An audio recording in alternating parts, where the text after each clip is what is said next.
That's really so I don't get confused with the questions. They'll be asked a series of questions, given time to respond. They'll have the opportunity for an opening remark, closing remark, and then the questions in between. We're going to alternate the order each time just to keep it fair. And then with the closing remarks, we just go in reverse order from the opening remarks. They have 2 minutes each for their opening remark, and then 3 minutes for everything else, their questions and the closing comments. Once a question has been posed, we will just go down the line with the same question. All candidates are asked the same questions. Chamber staff member Noah, wherever Noah is, here he comes. He's our timekeeper. So what he's going to do, folks, and Noah, you can show them, when you have 30 seconds remaining, he's going to let you know to wrap it up. At the end of your allotted time, he has a little alarm that'll go off, and that'll be it. I will then at that moment just politely interrupt and move on to the next candidate. Let me see here. Due to time constraints, we obviously probably won't get to all the questions, although we'll try. And the questions came from Chamber of Commerce members, Sault College, the Canadian Chamber of Commerce, their election priorities, as well as the Ontario Chamber of Commerce election platform priorities. With that, we'll start with our random selection, with opening remarks. Robyn, the floor is yours. Ani Bojo, Robyn, Kiki, Eshkibok, and Dednakas, Balloting and Donjaba, Gwemkong, Kitgan, ZB. I was born and raised here in Sault Ste. Marie in the West End. I am Bear Clan. I am a combat veteran, served in the United States Marine Corps, one tour in Iraq.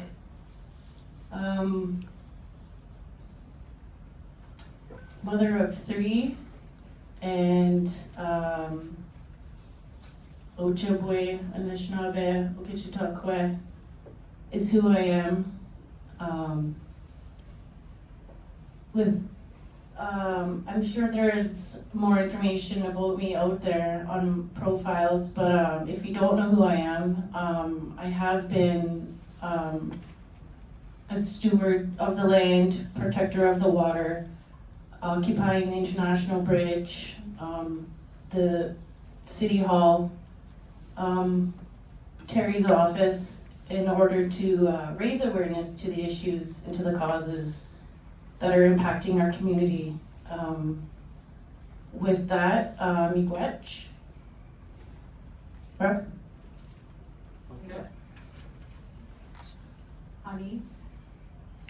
Ani everyone, Niagwamkwet Dejnikas, Mizuzagi Donjaba, Michigan Odem. My name is Laura Mayer. I am from Mississauga First Nation and I live in Blind River, Ontario.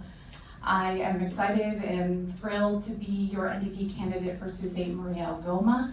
I was born and raised in Blind River. I have an undergraduate in gender equality and social justice from Nipissing University. I have a Juris Doctor from Osgoode Hall Law School. For about 6 years, I worked at Mississauga First Nation doing legal development, looking at community protection laws and different ways in which jurisdiction First Nations can assist. I also now am the Executive Director for the National Council of Indigenous Midwives, which is a joy because I had 3 Indigenous midwives who assisted me with my 3 children. And so my partner and I live in Blind River, and we've been involved with the NDP since around 2015. We did some canvassing in that election in Nipissing, and I've been the Electoral District Association President for Carol Hughes for about the last 7 years. And so we're really sad to see Carol go, but she's been pushing me quite a while to put my name in the hat to represent the NDP. And so I'm really excited to be here tonight to chat with all of you. So miigwech.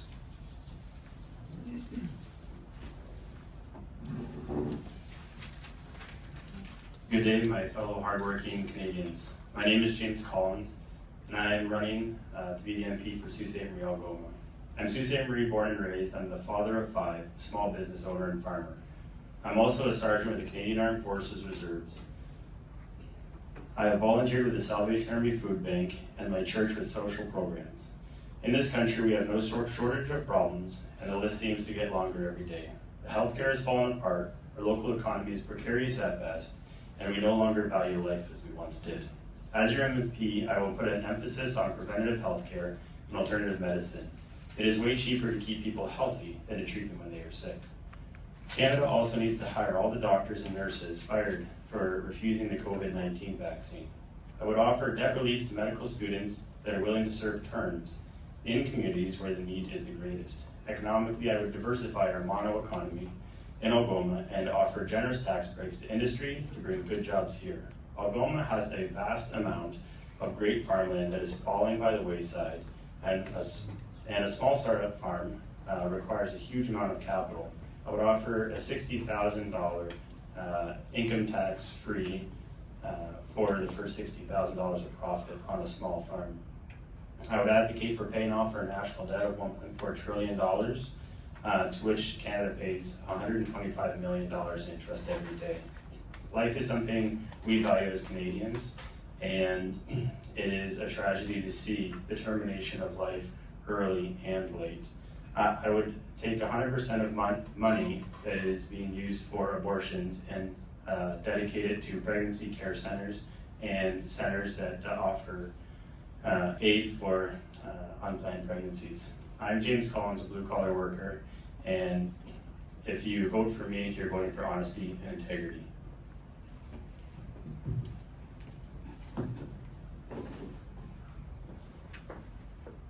Ani, hello, bonjour. Bob, thank you very much for the land acknowledgement. I share that respect. To my fellow candidates, I appreciate sharing the stage with you this evening, sharing ideas, and chatting with all of you here assembled, as well as those people watching. I am disappointed that the Conservative candidate, once again, is a no-show, and the silence is deafening. But let me introduce myself to those that don't know me. I'm Terry Sheehan. I am a 3-term MP for Sault Ste. Marie. Before that, I was on City Council. I was a school board trustee. I spent my life in business and economic development in both the private and public sector. And in that way, I've worked with the Chamber of Commerce on many different committees and ways. And to the Chamber of Commerce executive and members that are here, thank you very much for continuing to be the voice of business at Sault Ste. Marie. And to Sault College, thank you for hosting us. This is one of the best colleges, if not the best college in Canada for training. I'm running in one of the most unprecedented elections in Canadian history. Never have we seen such threats to our economic security, such threats to our sovereignty as we're seeing right now. From Donald Trump, through tariffs, through aggression, through threats. And right from the get-go, I stood up like I did in 2018. And right now, with Mark Carney, we're going to make sure that our businesses and our communities will continue to thrive as we build a better Canada together. Thank you very much, and I look forward to the questions and exchanging more with you. Thank you, candidates. We're going to move on to the questions now, and lucky number 1 gets to start the questions off. That was you, Robyn. So here we go. In the lead up to this election, there was significant discourse regarding tariffs and what Canadians should do to mitigate their effects. Given that these tariffs have now been implemented, if elected, what measures would you take to help residents of Algoma and Sault Ste. Marie manage the economic impact of them? Me, Gorge. Do I go closer or further away? The Green Party policy is the immediate development of a federal strategic reserve of softwood, lumber, and other essential resources to protect Canadian interest, stabilize prices, and revitalize domestic industries. A lot of that goes right through here in this territory, and we can implement that right here. Preserving our lumber, exactly what I'm saying, right here. Sustainable harvesting, addressing our housing crisis needs first. investing in Canadian jobs, not US corporate profits. It's time for industrial logging companies profiting from Canada's natural resources to give back to the people whose forests they harvest, starting with fair taxation, local reinvestment, and Indigenous partnership. Stop raw logging exports, ensuring Indigenous leadership and stewardship in forestry policy. We strengthen our domestic supply chains, climate-safe housing, and economic justice. We move away from raw exports and toward a future of sustainable, community-led forestry that respects Indigenous rights and environmental stewardship. Miigwech. Thank you much for the question. I support tariff countermeasures with direct supports for the impacted sectors like steel and forestry. And when we collect tariffs from those countermeasures, they need to go directly to the affected industry. They need to be about the worker to ensure that we're not doing bailouts that only benefit corporations. They need to be about the actual workers. These US tariffs, they're not just economic, they're political. They're meant and designed to divide us, and they're meant to weaken our social standards and our trade protections. We need Buy Canadian procurement rules. Public money should be to build with Northern steel, Northern lumber, and Northern workers.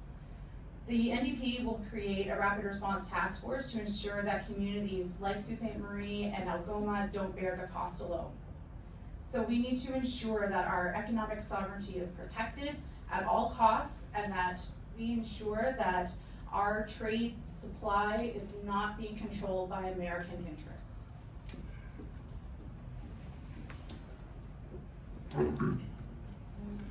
I would advocate for the end of tariffs that are affecting us all daily. The effects you are feeling from these tariffs are self-imposed. Self-imposed twofold. Self-imposed because our current government has taken no initiative to ensure we are strong, proud, and free. If you want to be free, you have to be strong, and we just simply are not strong, economically or militarily. Our economy relies so much on the United States of America that we, as you can see, are crippled by our lack of independence from them. We have not made our country attractive to industry. How rare is it for you to go to Canadian Tire, a very Canadian store, and pick up something that says Made in Canada, let alone all the other stores in Algoma. We need things made in Canada, and we need to make our tax laws more attractive to industry so that things are made here. Our military is a joke on the world stage. We've seen our devastated military. I've seen that firsthand. We as Canadians make light of it every day, joking about our 1 submarine and 63 fighter jets. Meanwhile, our closest ally, the United States of America, protects us from China and Russia daily. The United States told us to stop the flow of fentanyl into the country and to control the flow of illegal immigrants. Between Michigan and Ontario alone, last year there was over 4,000 drug-related deaths. That is a staggering number. Why not just do the right thing for everyone and have the tariffs go away? We need to actually spend 2% of our GDP on our military in our defense budget, where today we fall short $20 billion annually, and do our part and make the flow of illegal immigrants stop. We need to be strong, proud, and free.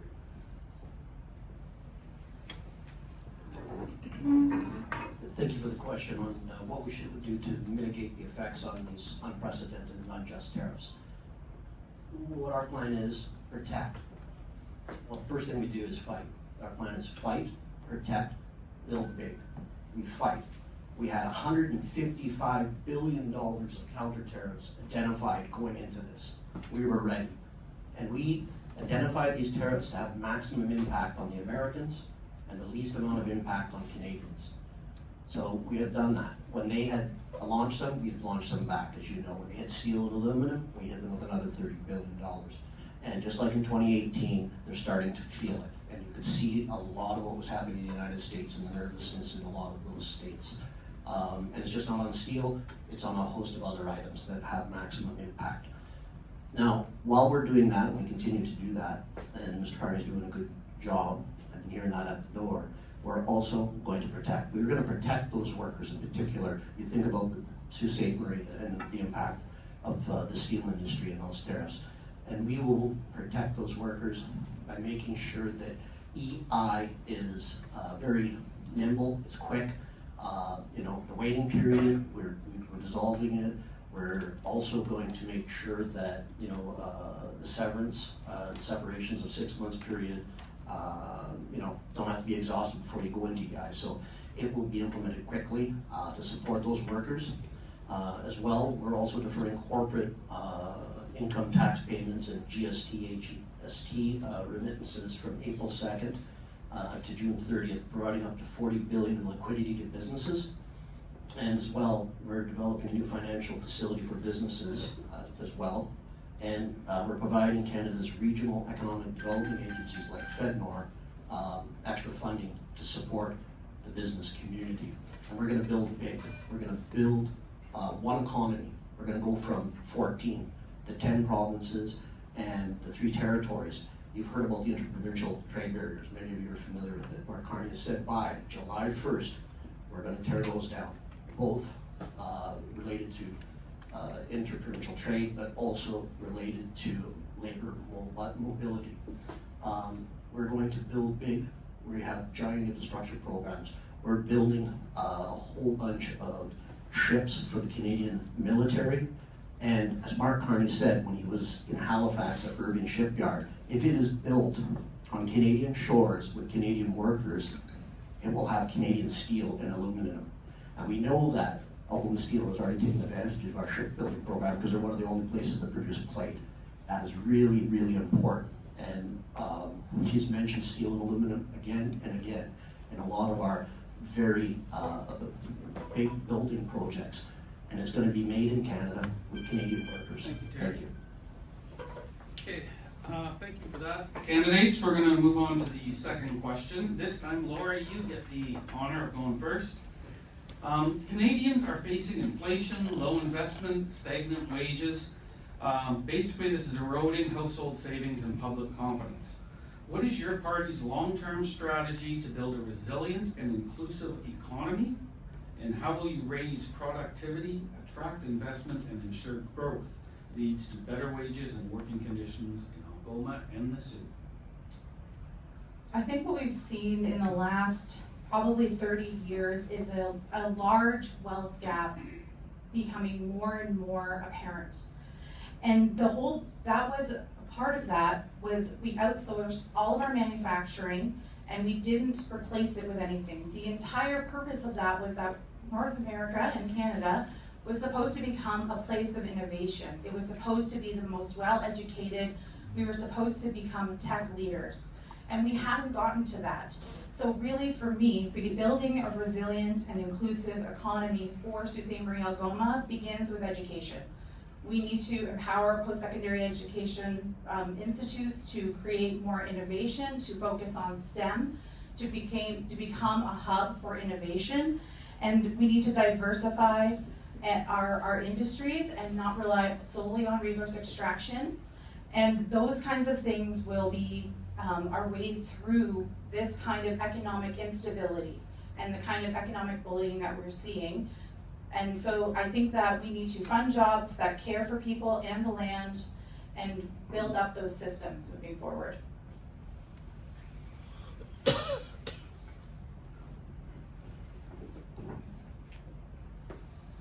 By removing government red tape and too often involvement, the nature of free market focuses businesses to provide superior product and services that address the consumer's needs, not the World Economic Forum's agenda.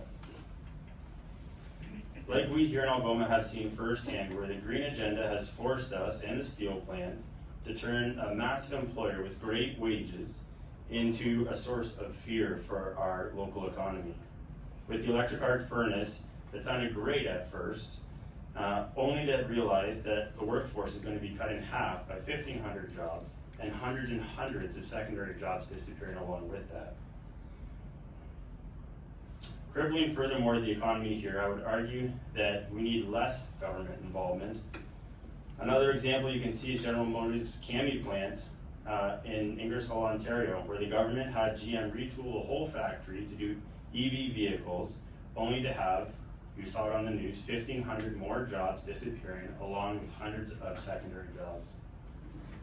To stabilize the economy here in Algoma, we need to take advantage of the great natural resources we have. We have farmland that has been abandoned for the wages of the steel mill. We need to modernize, we need to monopolize on what we already have existing and give massive tax breaks to farmers in the area. I would advocate again for that $60,000 of net income to farmers, leaving money where it belongs, in the hands of the people doing the work. I would also advocate for all defense contracts to be 100% fully fulfilled by Canadian steel. If we as a country increase our defense budget, like I said, that 2%, that's $20 billion extra that we can pour into tanks, planes, and ships. All require steel. Lastly, I would advocate for the long-planned deep water public port, having federal government aid in much of the building cost in the infrastructure, thus creating hundreds of secondary jobs along with that. Thank you very much. The Liberals have a plan to catalyze the enormous private investment needed to create more jobs and opportunities in Canada, Sault Ste. Marie, and across the Algoma district. One of the first things that Prime Minister Mark Carney did after eliminating the carbon tax permanently was canceling the proposed capital gains tax increase. Additionally, he announced that we will maintain the increase to the lifetime capital gains exemption limit of $1.25 million. These moves will attract more investment and give builders an incentive to grow their businesses here in Canada, creating more higher paying jobs for our workers. We are also announced middle-class tax cuts for 22 million Canadians. We're taking on the needed building by supporting apprenticeships and apprenticeship training, covering the cost for apprentices, something that I worked in before I was an MP, for $8,000 per registered apprentices, twice the Conservatives are offering. And that's on top of the $20,000 that we already have there for them in interest-free loans, as well as the mobile labor mobility tax credit. So we are working together, and we are going to create the greatest and best economy in the G7 through working with both the private and public sector institutions. But we also know that a lot of these folks here today are the job creators that 80% of small and medium-sized businesses are about 80% of the jobs here. So we recognize your importance too as well. So thank you very much.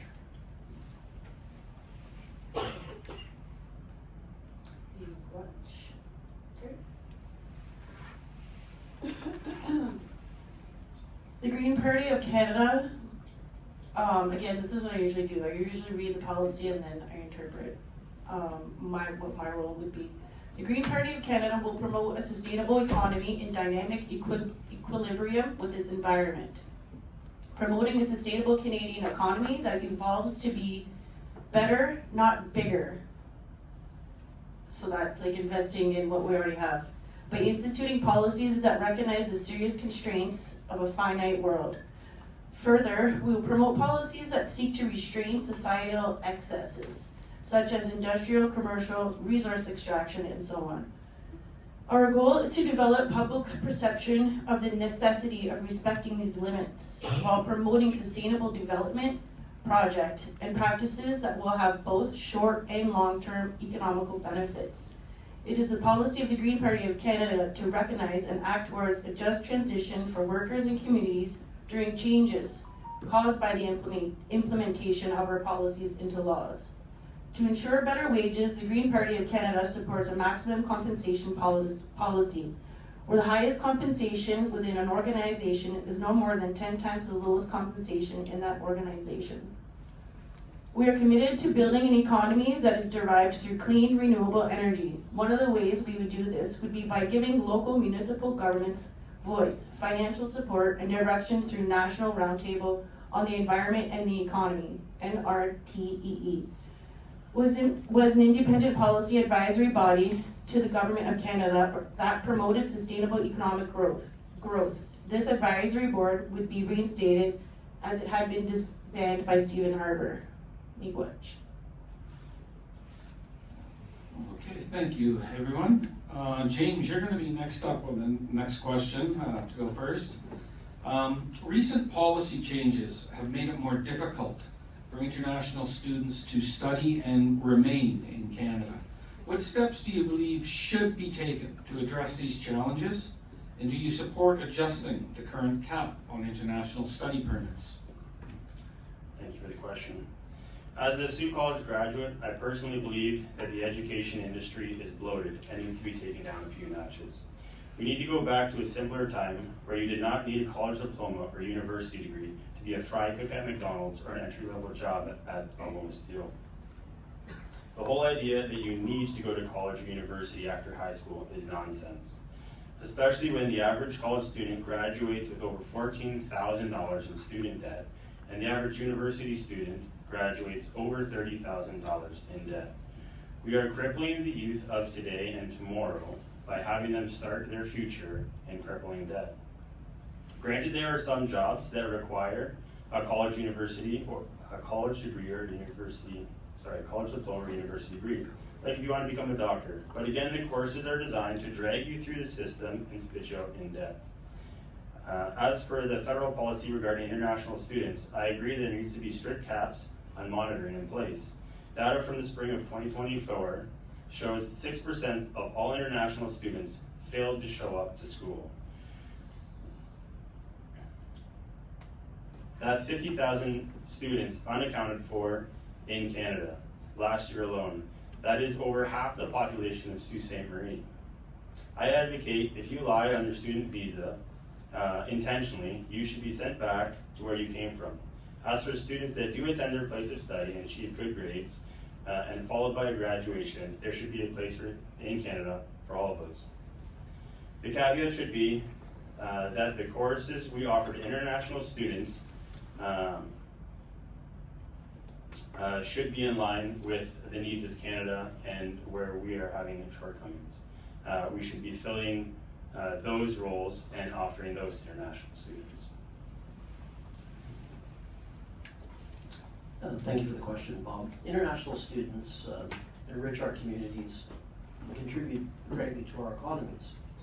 But the integrity of the system was threatened by some, has been called some bad actors, that saw them simply as revenue, as money.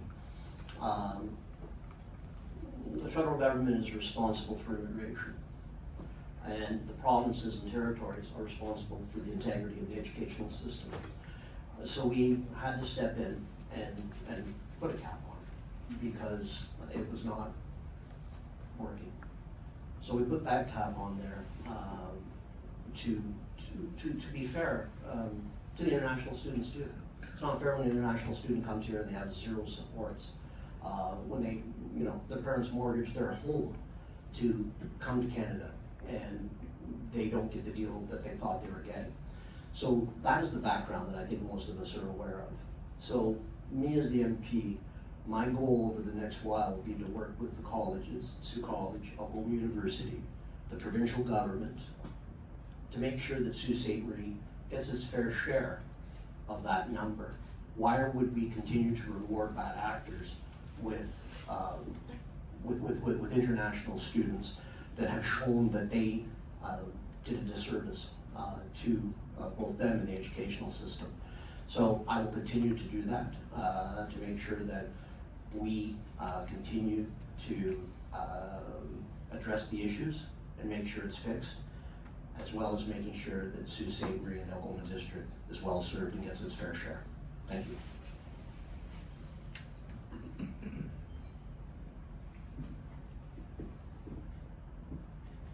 Miigwech. I support furthering education for all, making sure that schools are developing the infrastructure to accommodate increased numbers of incoming students, domestic or international. Many schools use international students as a quick way to make money without concern for whether the school and host cities have prepared for this growth. I will advocate Ottawa to remove these study permit limits and push for programs that ensure schools prepare themselves for increased student enrollment.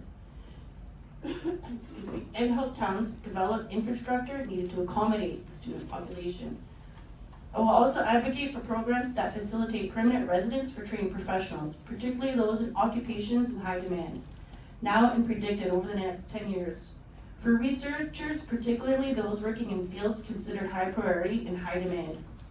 I will also make sure that we remove the work hour restrictions placed on international students on study permits so that they can work the same number of hours as domestic students. I believe that this will reduce the risks of international students being vulnerable to exploitation and abuse. I think that we've come to this kind of precarious situation because there's been an overall reduction in public funding to post-secondary institutions. And so there's been a bigger reliance on international students who pay more in tuition to be able to operate effectively. And I think that when it becomes a conversation about going back to where they came from, we should not be letting that enter into this spirit. These people who come here, who want to access our education system, are doing so because they want a better life for themselves, for their family, and they want to find good work.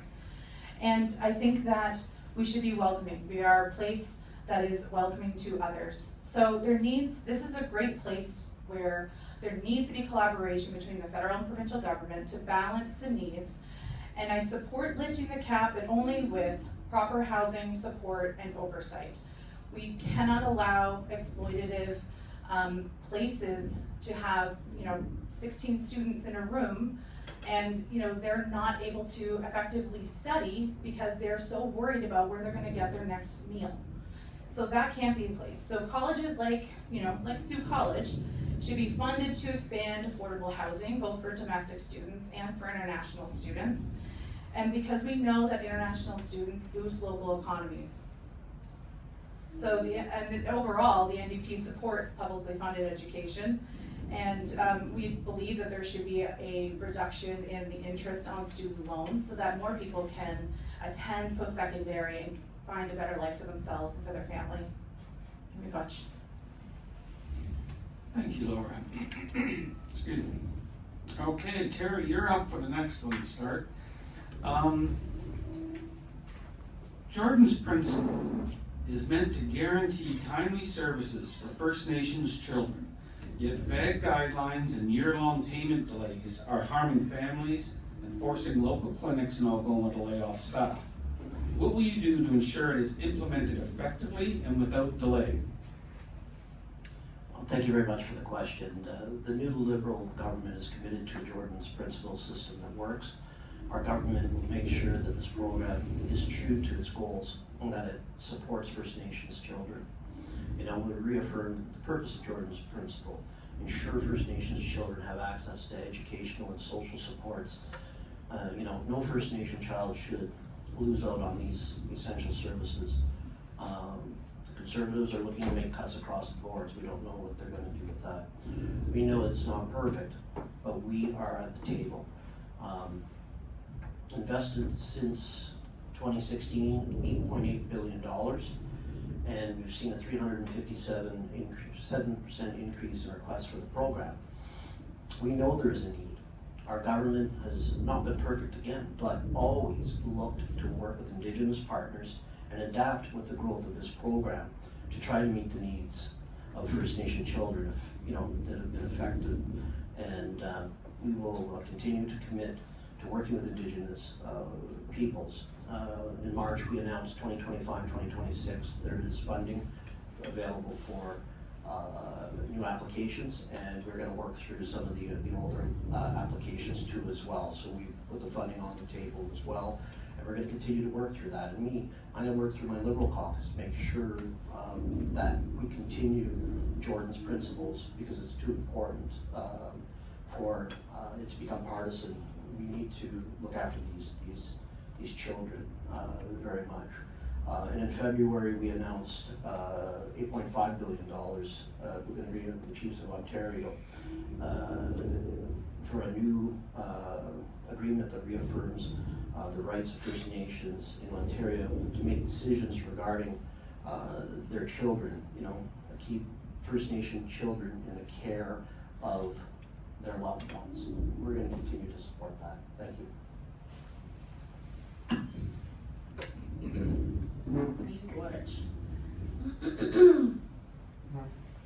The fiduciary obligations of the federal government to the successors of the original nations, wherever they live in Canada, must be increased during this healing and transition process. Programs flowing from these obligations need to be planned, operated, and controlled by original peoples and their local communities in order to be culturally appropriate and responsive to needs. Ensure that programming is permanent, however the needs were being met. Regain qualified service providers. Close the gaps. Wherever it's more than one person doing the same job, quick turnover. I experienced a lag myself and had to reapply. This is the same with some of the other services and programs. I have encouraged this before. Utilize our students on a revolving basis. Everyone kind of learns everyone's job. Alleviate the burnout. The repealing of the Indian Act alleviates the demand by accountability on why there is a lack of action in it. Repealing the Indian Act alleviates the demand by accountability on why there is a lack in action is in reconciling. More work needs to be done. Miigwech. So Jordan River Anderson was a baby who spent the first few years of his life and the end of his life at a hospital because the provincial and the federal government couldn't agree on who was going to pay for home care and the access that they needed at home. What would have normally been covered by the provincial government was refused, and the federal government also didn't know if they were supposed to pay for it, and so that's what Jordan's principle is actually about. And so we often hear it being used in various different ways, and they're all very important, but from my perspective, there needs to be very clear guidelines for the people who are administering the program to speed up the application process and to prioritize the access to funding. What we have is that there's certain clinics that are looking at layoffs. Those need to be prioritized to ensure that the people who are right now receiving services continue to receive those services, because we're seeing the benefits in the community. I've had teachers come up to me and say, Jordan's principal paid for this worker, this student is doing so much better, they're able to engage in the classroom, and we're really, really worried if this funding gets cut, that this child's gonna get lost, that they are gonna fall through the gaps. And so we need to be able to center Anishinaabe and other First Nations leadership in co-designing how these services are delivered, in co-designing the tools for assessment, and to ensure that when we're talking about the long-term child welfare reform, and for us in Ontario, that's part of the Chiefs of Ontario deal with the federal government, that these kinds of questions are systemic and provide preventative care for First Nations children, so that we are seeing an overall reduction in the amount of children in care. Miigwech.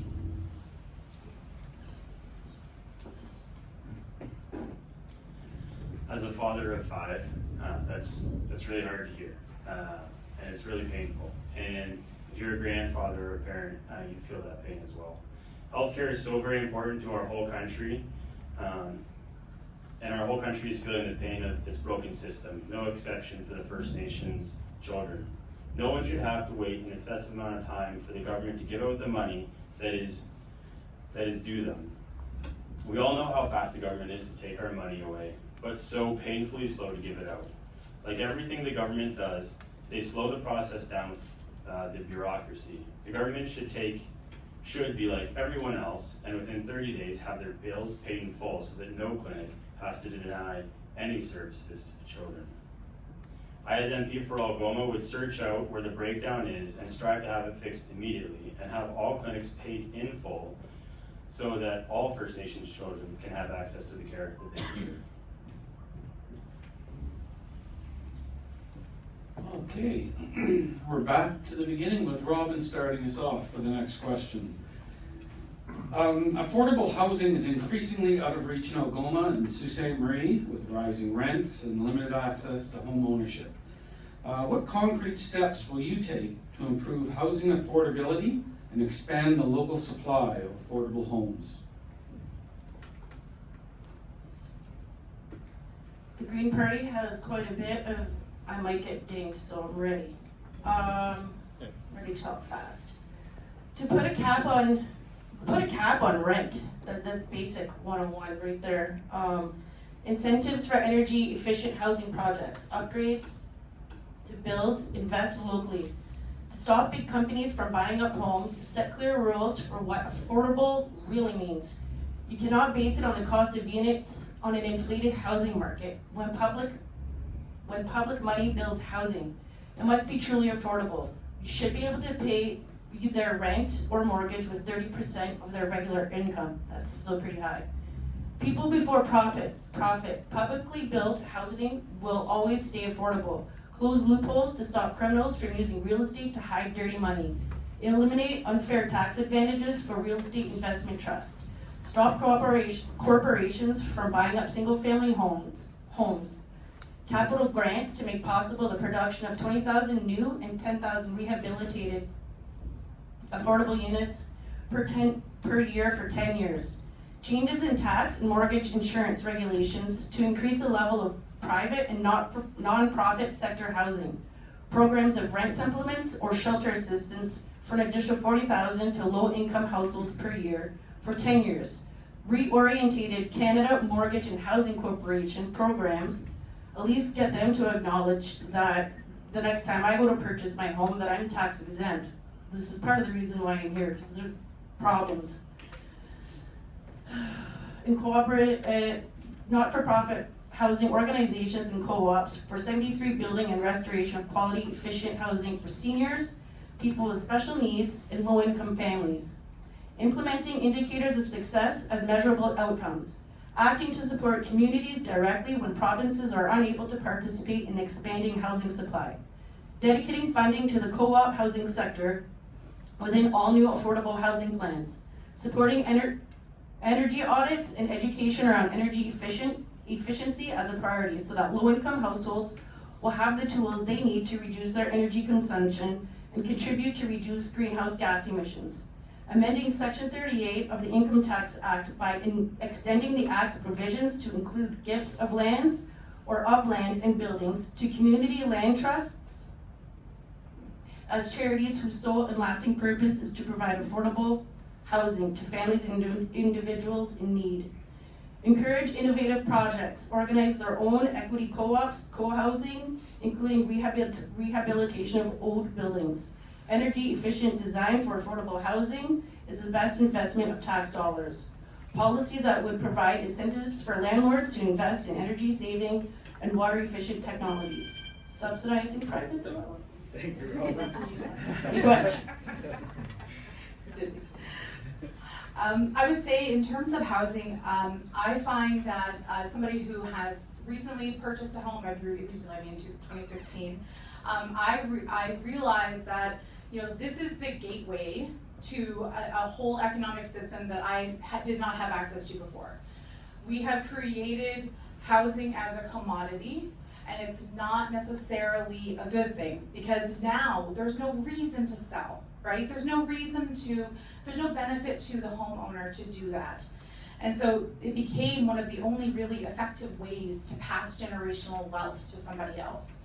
And because we don't have another system to do that really effectively. So I think that for Sault Ste. Marie-Algoma, we are the perfect place to lead the way in using our industries and leveraging them to build housing here. And we can diversify our housing. We need to look at CMHC and reorient the programs to look at co-housing, to look at cooperatives again, look at building as many housing as we possibly can. I also love talking about my favorite small sector one is the 3D printed concrete homes. I think that's fascinating at a large scale, and it's also one that's very quick. And it's one that you can look at for transitional homes because they come together very fast and it's a growing industry. So this is another place where the federal government is not the only one responsible. You need to have cooperation across all levels of government to be able to effectively build homes as fast as we need them built. Because without homes, that's where we're leading into a very large unhoused population. That is why we are having problems, housing enough international students, and we're having a generation of people who can't access the housing market because their wages have stagnated to a point where they cannot afford to be able to put down a down payment on a home. Most of my friends are not in the housing market, in our 30s, after post-secondary, they couldn't get it, they couldn't make it happen. So that's not it. So housing is really more about bricks. It's about belonging, it's about safety, and it's about building a future for your family and for your descendants. And so we need to look more about housing and thinking about it as a human right, because that is the way that we are going to be able to reconceptualize our thought of shelter.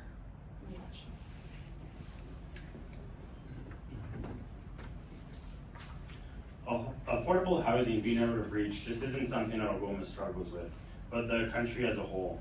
Canada saw 500,000 permanent residents immigrate in 2024, but only half that number of new houses were started. The federal government needs to tie the number of immigrants to follow the number of houses being built. Unfortunately, with the divorce rate in Canada being 40%, we're seeing families divided and taking up 2 living spaces instead of 1. The number one cause of divorce in Canada is financial issues. There's no surprise there. We can easily see that trend. Mr. Shoemaker wants to bring many more people to immigrate and migrate into Algoma, but frankly, there just isn't the housing for the people that already live here. You see housing listings going up and sold the very same day for over asking. Housing costs have skyrocketed, leaving families with kids in their 30s not able to afford a down payment on the house despite having a full-time job. The average house in Sault Ste. Marie costs $340,000. A 5% down payment, that's $17,000. They don't have that. They're already $17,000 in debt, leaving post-secondary. If Canada has any hope of not being bankrupt, we need to pay off that $1.4 trillion. Every day we go $100 million more into debt, driving up inflation. You can't run your personal budget this way, nor can the federal government. Hardworking Canadians need to be able to keep their money they earn, work hard every day, and they deserve to keep 100% of money made overtime. If you want to build houses and have them built fast, and you want to encourage the workers to build those houses fast, you need to give them an incentive. You need to give them the incentive of taking money home to their families. So like I said, I would advocate for 100% of your wage in overtime to directly go to you, no income tax. That's it. Thank you very much. This is something that I've worked really hard on over my tenure. We saw the population growing. We saw the success we were having with people coming home that used to live here, that came back to start a business or work here. I'm proud to say that during my tenure, we have seen over $100 million announced for housing. Well over 1,000 units, new builds and renovated. All different sorts of them, from affordable to mixed use to a variety of homes, apartments, condos. And I think about the Legion project that I'm proud of. We set a precedent, a good precedent here in Sault Ste. Marie that's being replicated across this country, because the federal government didn't fund these things. But after meeting after meeting after meeting, I was tenacious. We got to that point. The Legion nationally also gave a little pushback to the local Legion because they weren't in the game. But now if you take a look at the new Legion site, there's 108 units that are housing veterans and a variety of people. So I was really pleased to see Mark Carney's plan about doubling the amount of houses being built in a year from 250,000 to 500,000. Creating Canada Build Homes. It's a really important outfit that'll get the government back into building affordable homes at scale, including on public lands. You think about, this will be one of the most significant things that have happened since the Second World War, when all the service people came back and needed housing. You think about Monterey Gardens. You think about those beautiful homes up there that have been family homes for a very, very long time. Affordable homes. We're also going to catalyze the housing industry through the BCH by providing financing to innovative prefabricated home builders in Canada, including those using Canadian technologies and resources such as mass timber and softwood lumber. We are reintroducing a tax incentive which when originally introduced in the 70s, spurred tens of thousands of rental housing units across the country. We've already incentivized the local city with $9 million, almost $9 million in the Accelerator Fund, which will help expedite the processes and cut red tape for builders. So I'm excited. I plan on doing more and more. We've repurposed old schools. Think about the St. Bernadette School. You think about the William Merrifield site that has homes there now. There is no idea that I won't pursue. I think outside of the box, and we just don't take no for an answer, because we're going to continue to build and continue to grow this community. Thank you, everyone. We'll move on to question 6, and Laura, you're starting us off. How will your party reduce wasteful spending, streamline administration, red tape, and promote fiscal responsibility to ensure taxpayer dollars are used efficiently and effectively for the benefit of Canadians and businesses? I think we've seen quite a few instances in the last few years where we create programs that end up costing taxpayers more money. We think about the Phoenix payment system and kind of that whole debacle. And when we're doing procurement, we need to ensure that there are very clear guidelines on how the spending is being done, because when people are paying their taxes to their government, they're expecting back really effective services. And so making sure that that mandate is coming from the top to the bottom is really important. I also think that we need to ensure that it's not people who are making, less than $500,000 who are paying the bulk of taxes. We've seen time and time again that very large industries are paying little to none, little to no taxes in Canada. For me, if the free market economy is so star-spangled awesome, then why do we need to bail out industries when they fail? Why are we subsidizing oil and gas? If they should be working on their own, then they should be working. That's what capitalism is supposed to be about. So industries need to pay their fair share within Canada and not take it out of the pockets of people who are making the least amount of money. That's why the NDP's tax cuts are really geared to put more money in the pockets of the people making the least amount of dollars. And by the least, if it's about under $129,000, those are what the tax cuts are meant to geared towards, and raising the tax bracket. So I think that those things are really important in making sure that the mandate that everybody pays their fair share in taxes is part of the efficiency of having an effective government. Gotcha.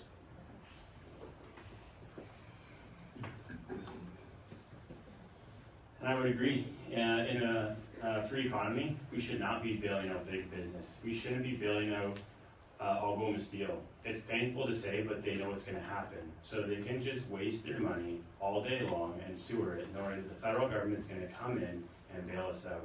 And it sucks as a father who lives here, who has to provide for my family, to say that. But we really do need to stop bailing out these big businesses like Bombardier when they just turn around and do it all over again. Question: I will reduce wasteful spending in Canada by cutting foreign aid to the tune of $15 billion and use this money to service our debt. Canada needs to make massive strides to get on a better financial footing.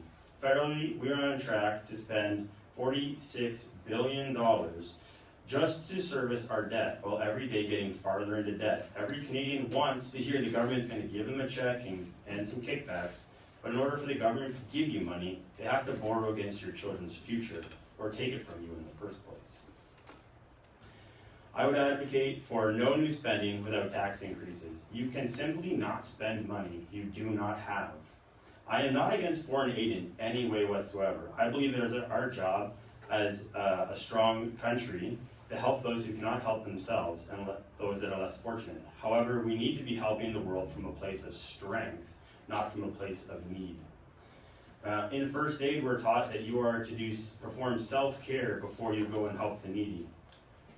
We need to take the same approach to reduce wasteful spending and streamline administration and promote fiscal responsibility. We do not need wasteful bureaucracy bureaucratic agencies managing how we spend our money. We just need to be the example for our citizens. How can we expect our citizens to be responsible and save their money when we as a government are doing the exact opposite? If we are smarter with our money as a country, we could really help. We could really help our own people and the everyday people, just like you and me. Thank you for the question. Our leader has committed to a new fiscal policy to rein in wasteful and ineffective government spending. That includes a new rule to ensure that government debt to GDP declines over the budget horizon. While this includes a review of overall operating spending, transfers to individuals through social programs and transfers to provinces and territories through health and equalization programs will be maintained, which I know is important to families and businesses in this community. We will continue to remain laser focused on economic innovation and growth while maintaining fiscal responsibility and prudence. That's what governments expect during these very challenging times. And Mark Carney is the person to do it. He has the real business experience, real life experience, and it's being recognized by many, many people that I'm talking to at the doors. He's the right guy at the right time for Canada during these very unprecedented times, and we will work together as Team Canada and continue to grow. Thank you.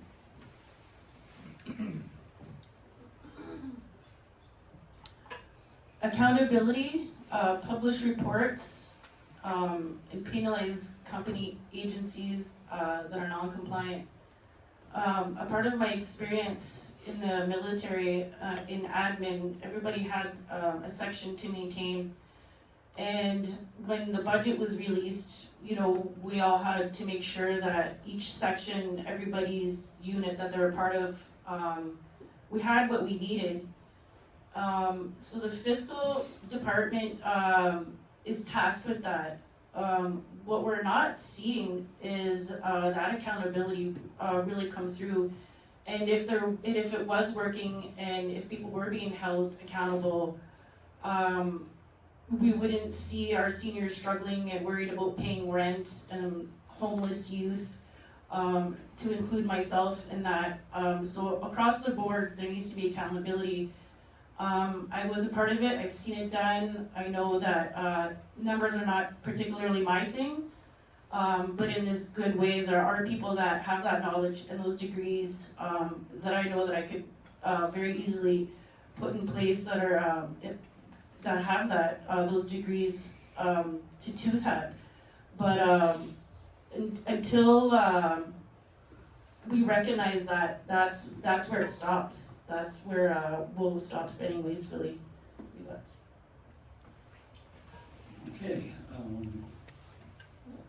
you're next, right, James? Okay, what measures will your party take to strengthen post-secondary education in Canada? And do you support increased funding for colleges and universities? As a Sault College graduate, I do not support increased funding to colleges and universities.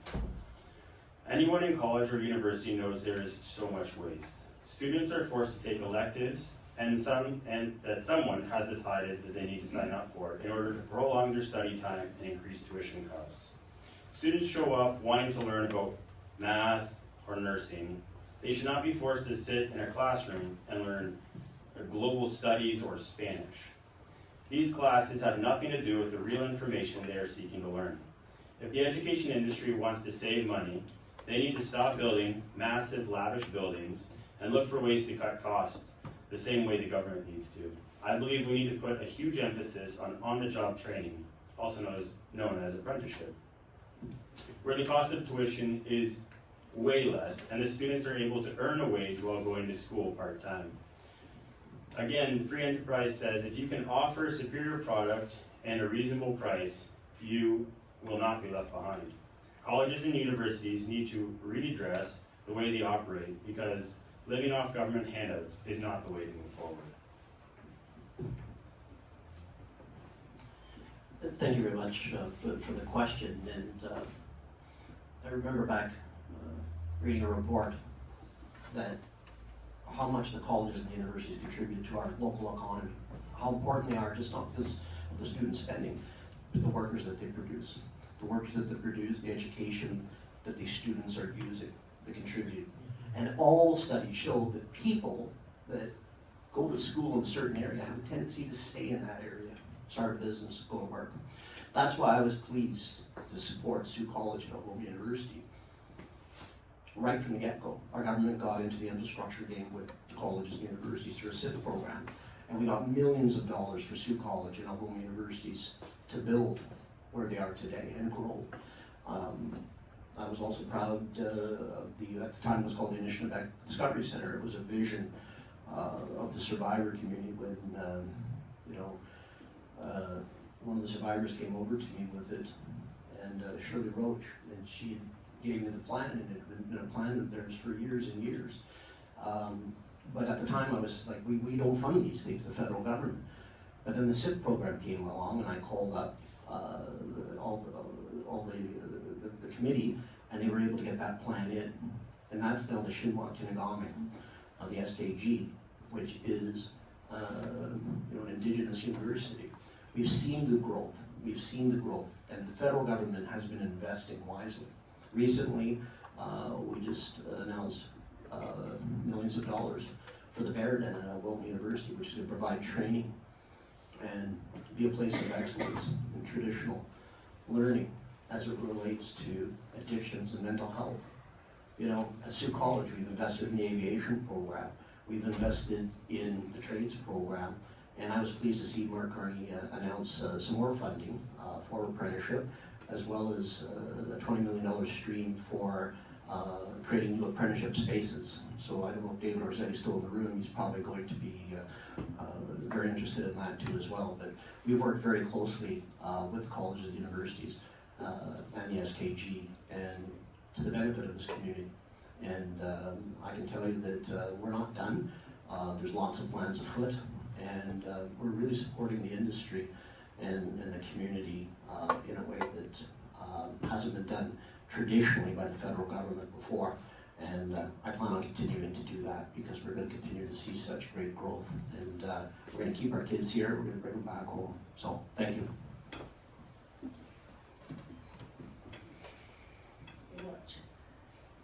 In recognition that education is a fundamental right, access to which is necessary for dignified employment, civil literacy, and social inclusion, be it resolved that the Green Party of Canada supports the creation of a universal post-secondary education system, accessible to every person regardless of ability to pay. Support the replacement of student aid funds budgeted for the Millennium Scholarship Foundation being redirected into needs-based grants allocated through the existing Canadian National Student Loan Program. Grants and program completion, placements, incentives. I support increase in funding colleges and universities. Higher income before repayment threshold is increased. Budgeting of adequate federal transfer payments and financial aid. Working with the provinces to set goals for tuition fee harmonization and reduction in manageable levels, as well as improving equity of access in other ways. Be it resolved that the Green Party government will separate federal transfer payments earmarked for post-secondary education out of the CST, Canada National Social Transfer, into CET, Canada Education Transfer, which will come with conditions on how funding for post-secondary education is spent, while restoring the federal portion of post-secondary education funding to a level of 0.35% of GDP. Miigwech. I do support increased funding to post-secondary education in Canada. When I went to my undergraduate, I really, really enjoyed it. I loved I was at Nipissing University. Some of my classmates from the South, they called it a big high school because it was so small that you could just, walk from class to class and you didn't have to go very far. And as a graduate, as somebody who took a degree that is not necessarily one that most people think of when they think of somebody who's going into law school. I took a degree in gender equality and social justice. I just want to also emphasize how important it is to ensure that we are funding the arts. And I say that as somebody whose partner, who is a high school teacher, also is an adjunct professor at Nipissing University teaching Indigenous mathematics. So STEM and arts go hand in hand, and you need to have both to be able to kind of create these critical, radical thinkers that are going to boost our economy and innovate our way into creating a really great future for ourselves. I think that we need to support especially some sector-based grants.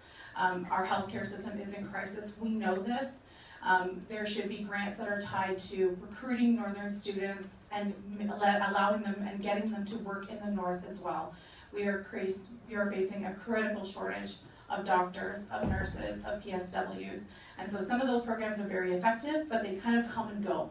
So we need really concrete and long-term plans to address some of our sector shortages in the North. So, miigwech. Okay, thank you. Let's see.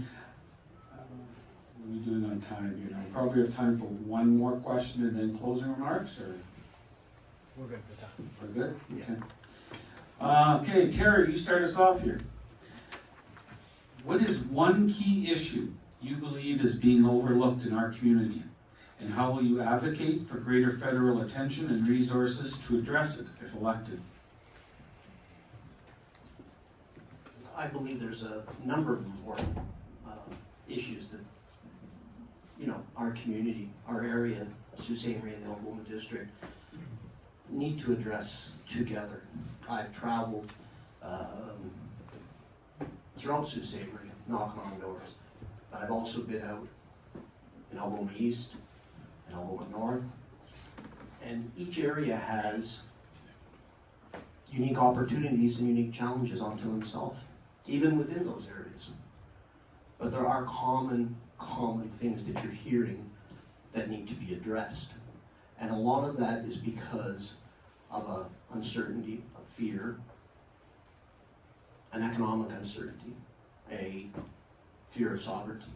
And we need to continue to pull together as a community to stand on guard for Canada, to fight these absolutely unprecedented, unjust, unfathomable, unthinking things that are happening in the United States that's going to affect all of us. And we need to continue to pull together. And as your MP, I'm going to pull this whole area together so that we can address these issues together. We can help each other. We're stronger together. We're stronger when we're united. And I've been so proud talking to everyone across the Algoma District about how united, how patriotic, how Canadian patriotic people are. And within that, we must seize the opportunity to diversify our economies, to take advantage of creating one Canadian economy, not having those 14, like I said. Think about our location. We're in the center of Canada. If we improve interprovincial trade, we are the geographical center of Highway 17. There's a sign up there that says it. We have opportunities galore for logistics, transportation hub, industry, in attracting it. If we use our location as an advantage to us in dealing with this, and we have to become self-reliant. We have to build with Canadian steel, lumber. We have to protect our workers, and we will continue to do that as we continue to build like we have never built before. We can no longer be reliant on the United States, and if we do that, we're also going to attract foreign direct investment to this area, because people are going to want to do business here, because we are in a great geographical position, and we can work together, and we can become stronger and more united than we ever have. That is what we need to do. Thank you.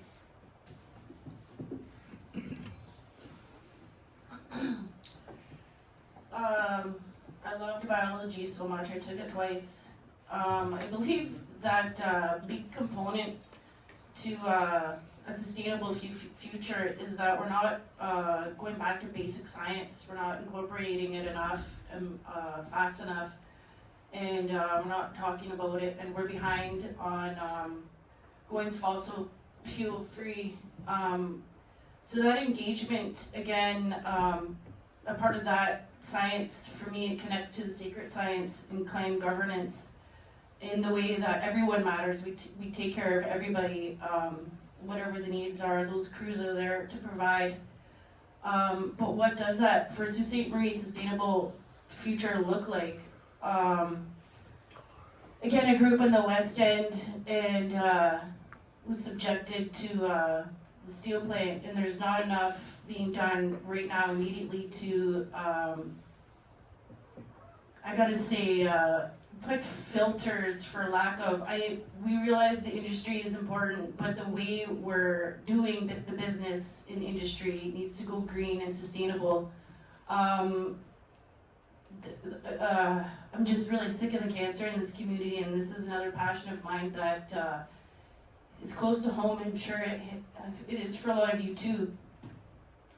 But and that's going back to what was taken from us as an Anishinaabe, and that's living in harmony with creation and going back to those original ways, and be it growing gardens, you know, the hemp industry can really take off, but whether it's a fear of the change, is that what is the holdup and not enough chit chats about? Because I've faced fears, and there's a lot of, I got a call today from a woman who has this fear. So do the youth, and about the sustainability of the future. So engaging with how we're doing business scientifically and the sacred science ways, I believe to be, again, original to the territory and the Anishinaabe way. It's all of our medicines are here to take care of us. And again, when you do the land acknowledgements, you gotta really know what you're saying, and the intent behind that, and the respect needs to start being established in recognizing the sovereignty and our voice to the land. Speaking up for the creation that is sick around us, and that includes us, that includes the fish, the bush. There's lots that has to get done, and I realize that it's not overnight, but I'm right here and to help move those mountains. Miigwech. I think that one of the overlooked issues in our area is community safety. But I'm going to talk about community safety by starting out with economic instability. As somebody who, you know, since my prefrontal cortex came on a little while ago, this is the third once-in-a-lifetime economic downturn that I've had in my adult life. And, you know, my kids are not even out of the house yet. You know, they're still, you know, my oldest just turned 12 yesterday. So, you know, this seems like business as usual for me, but it's also a pattern that we have not broken free of. And that economic instability and the lack of hopefulness has led to an increase in crime. And it has led to an increase in opioid epidemics. And those things are really fundamentally connected to each other. So we need to ensure that our response to the opioid epidemic is not to arrest everybody who's addicted to fentanyl, because that's not going to work. We know it doesn't work. You know, the war on drugs, you know, still, that never worked.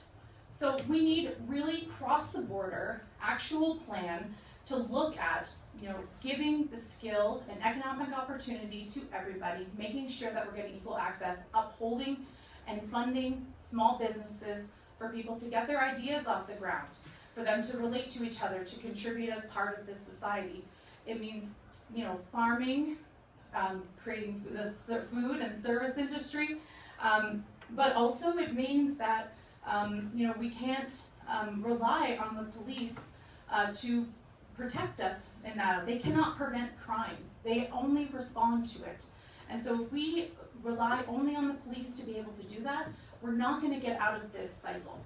And so we need to ensure that we're having across-the-board economic opportunity for everybody so that we build a more hopeful future, try and get our way out of this opioid epidemic that is really affecting our families, as it affected my family, and be able to build a really good way forward.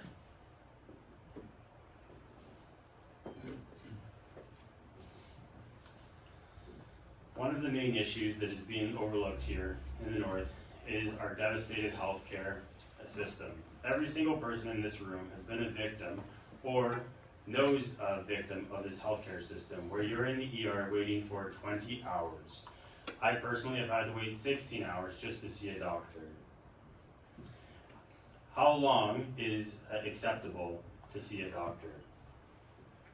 We need to take, we need to take a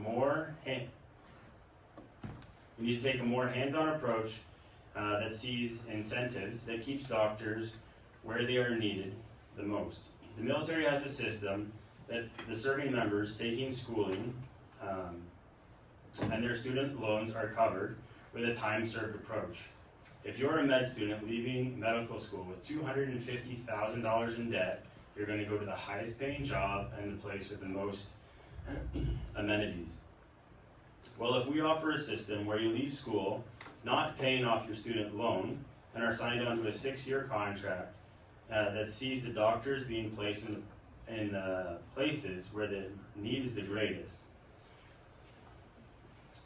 This will also open the door to allow more students to be eligible to enter this field. We also must hire back all the doctors and nurses that were fired during COVID. There are many doctors and nurses who loved and cared for their patients that are not participating in medicine because they are still considered eligible for Algoma Public Health to practice medicine. These initiatives will see physicians back giving primary care and a flood of new doctors and nurses entering the workforce. Thank you. Thank you. Mike? Thank you, Mike. Okay, Robyn, we're back to you for the third time to start us off. If elected, how do you plan to attract new industries and investments to Algoma and Sault Ste. Marie? Just one second, sorry, we didn't miss, Terry, you answered first from the last one, right? Okay, just wanted to make sure. Hey, come on. I'll repeat that for you, Robyn. If elected, how do you plan to attract new industries and investments to Algoma and Sault Ste. Marie? I think that we're doing pretty good with a lot of local businesses showing up. I love going to markets, all the markets. Investing locally, but also new industry. Again, I think I touched on it with going fossil fuel free, how we look at how we conduct ourselves with Mother Earth and changing those initiatives.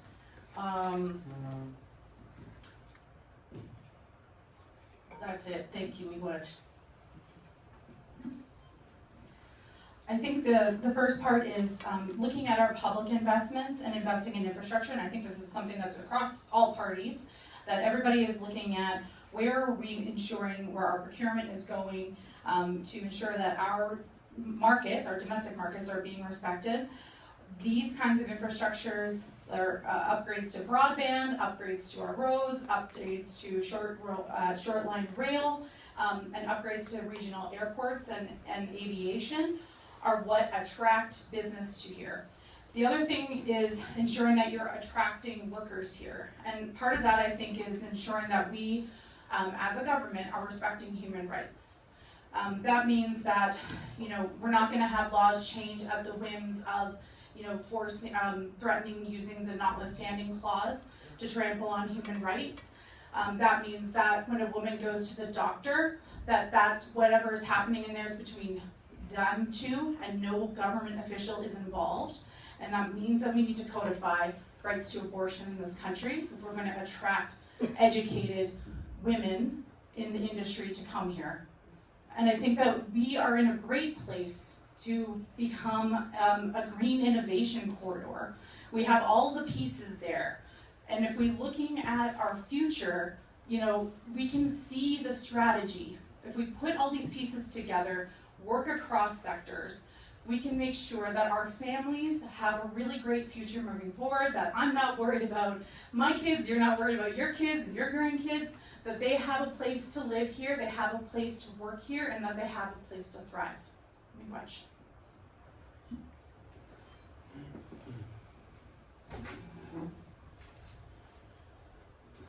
How I attract industry and business to Sault Ste. Marie and Algoma.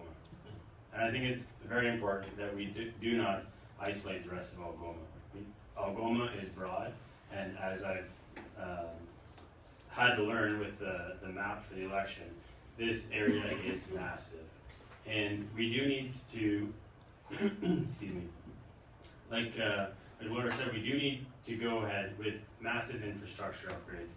This port would see massive amounts of traffic going through Sault Ste. Marie. Like Derry said, being in the center of Ontario.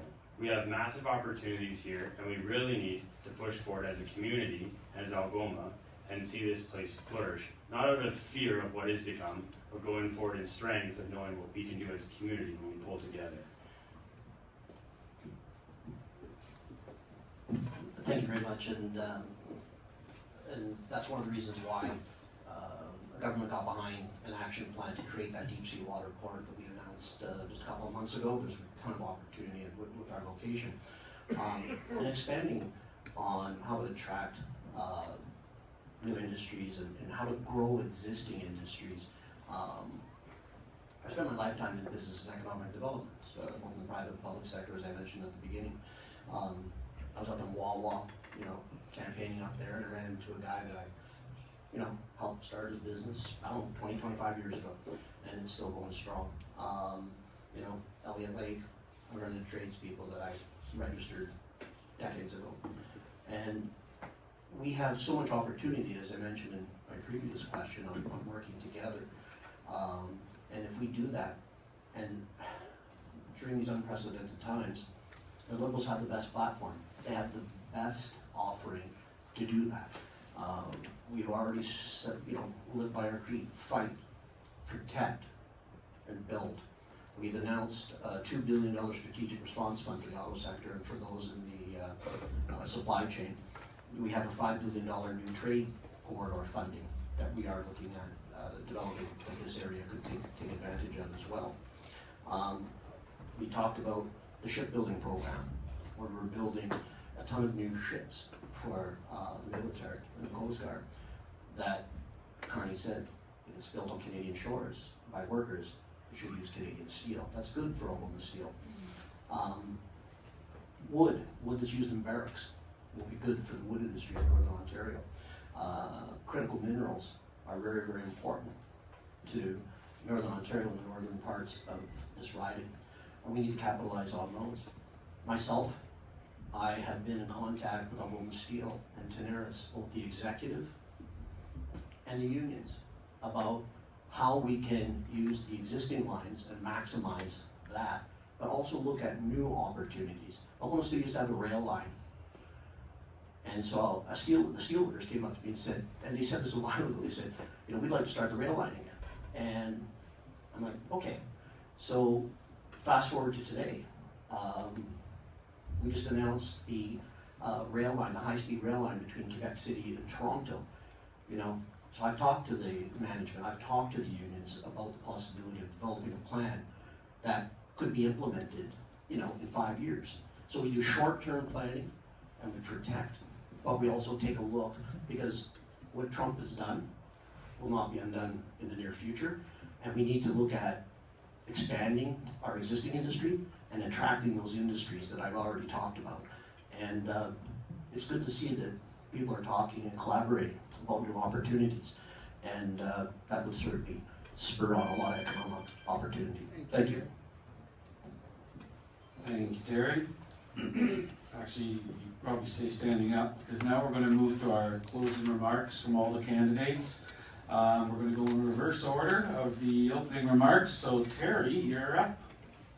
Thank you very much to everyone again for being here today and participating. These forums are extremely important for us to communicate with the people that are here today and to the people that are watching at home and to who the people from the reporters will report back to. And I said at the beginning, this is something that I've never seen before. I'm 28 years in local politics, in public service. I've always had another job because it was a school board and city council. I participated in a lot of these debates, but I've never seen a candidate, like the Conservative candidate, not show up like this, ever. Not participate with the media. Why hide? Why hide? This is democracy. This is Canada. This is participation. This is what this is all about. We share ideas. We don't agree all the time, but that's okay. But we are Canada. We are not the United States. We're not some other country over there. So I just wanted to point that out. But on the positive of it, I have been going door to door throughout this region, throughout this area. And what I see is resilience. I see opportunity. I see us united like never before during this most unprecedented time in Canadian history. And that's why I'm disappointed when the other candidate doesn't show up to participate in this and doesn't take it serious. For me, I'm going to continue to work on new ideas, continue to deliver for this city. During my tenure, we have seen over $1 billion invested in this community. For 3 decades, our population declined. We're growing again, finally. Finally, people are coming home. We're welcoming new people. You know, our businesses are doing well. I know they can do better, but I will continue to work and fight against this economic threat, this threat to our sovereignty. I take serious. We are Team Canada. We are Canada strong. We are Sault Ste. Marie strong. We are Algoma District strong. And I tell everyone, keep your elbows up, because I know that everyone is in it together, and we will continue to strive today, tomorrow, and in the future. So Chimigwich, merci beaucoup. Thank you to everyone. I look forward to the next 2 weeks. And the last bit, we have advanced polls coming up this Easter weekend. And this weather is unpredictable. So I don't know what the weather is going to be on April 28th. So pick one of those nice days, hopefully over those 4 days, go to the advanced polls, and remember that you can always vote at 475 Pym Street, which is the old call center. So thank you very much, and I really appreciate you. I love Sault Ste. Marie, and I love Algoma District. Thank you.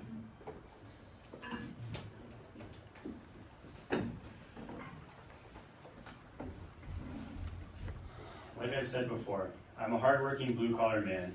I know the pain and the fear that everyday Canadians feel and share. I believe if we elect more men and women like me, we will have a lot less of this top-down mentality we see in our current political sphere. We need to elect people that prove they have integrity, live honestly, and truly care about today and the tomorrow that we are building for our children. You and I both want the future that is bright and full of hope, a future where people are able to afford a house before the age of 40. We want to have health care that is robust, well-funded, where the care we receive is timely and accurate. We want jobs and economy that allow us to live comfortably and save the future. A government that keeps its spending inside its means and is strong, proud, and free. Vote for me this season, and like me, be the change that you want to see. Hey everyone, I'd just like to thank you again. I think that the questions are really well thought out, and I really enjoyed answering them. I think that as part of my closing statement, that I just want to say that I love living here. I actually, I dragged my partner here from North Bay back to Blind River, and he told me it's because I'm a beach snob and I like the sandy beaches on Lake Huron too much to be away from them for far too long. It's like I'm drying out. So I think that a vote, your vote is so important, and using your voice is so important. No matter what stage of life you're in, no matter if you're just newly coming into this political sphere to having seen dozens of elections, At every point, you're gonna have an incredibly different perspective on who is the best suited to represent you, and I respect all of that. I will say that I've spent my entire life building bridges.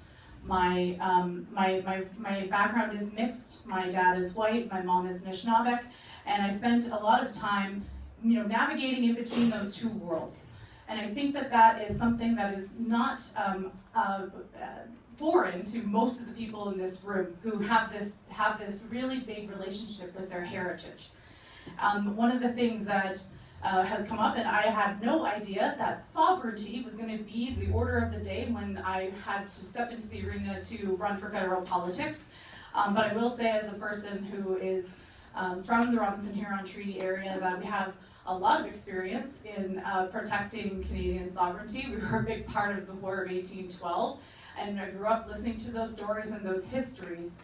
And because the people who are from here, they love it here, and we know that we want to protect our way of life and our future for our families, for our communities, and for our children. And a vote for the NDP, which is where I'm from, is a vote for creating thoughtful social solutions to the social problems that are affecting us, that are based in good economic policy. So I thank you all for all of your attention tonight, and hope to see you guys again. We wish everybody for being here. What an honor it is to be here amongst you and these questions. Yes, thank you for welcoming me to this new way of advocating and voicing my opinions, be it this political sphere. Again, I'm Ojibwe first before being a politician, and that'll always be to advocate for the promotion of the indigeneity that we have all around us. And I'd ask that each and every single one of you, that when you go out to your camps this summer, when you go in the bush, that you tread lightly, that you walk softly, that you respect what you're doing. Be mindful of the trees that you're cutting.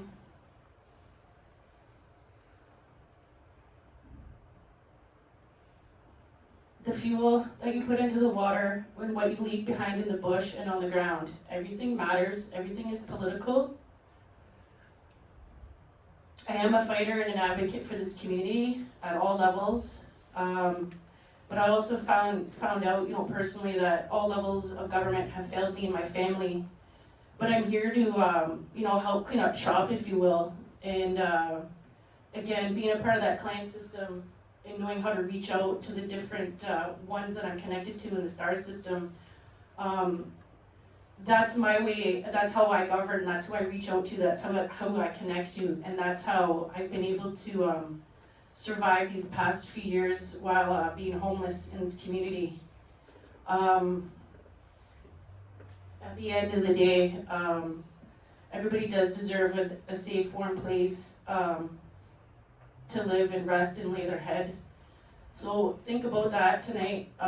Nobody should go without. And again, we much for your time. Boma. Well, Robyn, Laura, James, and Terry, thank you all very much for participating. I know it's a busy time for you in the middle of the campaign and whatnot, and we appreciate it. Regardless of the outcome, we do want to thank all of you for one other thing, and that's putting your hat into the ring and being willing to represent our community. I know that's a tough decision that probably weighs on you a lot before you make it, and I can't imagine it never having done it, so we appreciate that.